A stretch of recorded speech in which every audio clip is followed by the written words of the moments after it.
ലാലേട്ടാ, നിങ്ങൾ എന്താ നിങ്ങളെക്കുറിച്ച് പറയുക, എന്താണ് നിങ്ങളെക്കുറിച്ച് പറയാൻ എനിക്ക് അശക്തമാണ്. ഞാൻ എന്ത് പറഞ്ഞാലും അത് മതിയാവില്ല. കാരണം കഴിഞ്ഞ ഒരു കാര്യം ഞാൻ എല്ലാവരോടൊട്ട് പറയാം. എമ്പുരാൻ എടുത്തതും ഒരു ഫാൻ ബോയിയാണ്. മമ്മൂക്കയുടെ എന്താ പറയുക, ബസൂക്ക എടുത്തതും ഒരു ഫാൻ ബോയിയാണ്. ഇപ്പോൾ തരുൺമൂർത്തി എടുത്ത തുടരും, അതും ഒരു ഫാൻ ബോയ് മൂവിയാണ്.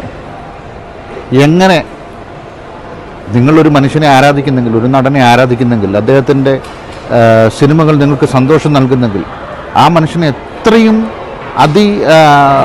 എന്താ പറയുക, എത്രയും സന്തോഷവാനായി, എത്രയും അയാളുടെ ഉള്ളിലെ എല്ലാ ടാലൻറ്റും പുറത്തേക്ക് കാണിച്ചുകൊണ്ട് നിങ്ങളിലേക്ക് എത്തിക്കാനാണ് അങ്ങനെ ഒരു ഫാൻ ബോയ് ആയിട്ടുള്ളൊരു സംവിധാനം ശ്രമിക്കുക. തരുൺമൂർത്തി, നിങ്ങൾ ഫാൻ ബോയ് മാത്രമല്ല, നിങ്ങൾ അതിലൊക്കെ എന്തൊക്കെയാണ് എനിക്ക് പറയാൻ വാക്കുകൾ സത്യം പറയല്ലോ. മോനെ വാവ് ഫാക്ടറാണ് ഇത്. Theatre must watch. ഒരു കാരണവശാലും തിയേറ്ററിലല്ലാതെ ഇത് നിങ്ങൾ കാണാനിടപെടുന്നത് എത്രയും പെട്ടെന്ന് തന്നെ തിയേറ്ററിൽ തന്നെ പോയി കാണാം.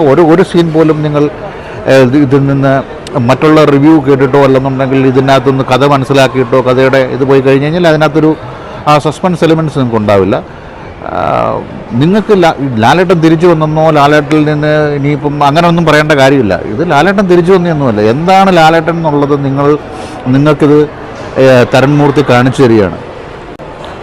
പിന്നെ ജേക്സ് ബിജോയ്, എന്തൊരു സ്കോറിംഗാണ് മനുഷ്യ നിങ്ങളുടേത്.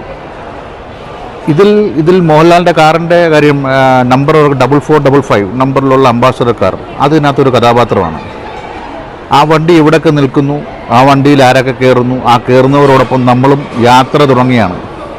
അതെവിടെ നിർത്തുന്നു, അതിൽ നിന്ന് ആരൊക്കെ ഇറങ്ങുന്നു, സംഭവിക്കാവുന്ന കഥ തന്നെയാണ്.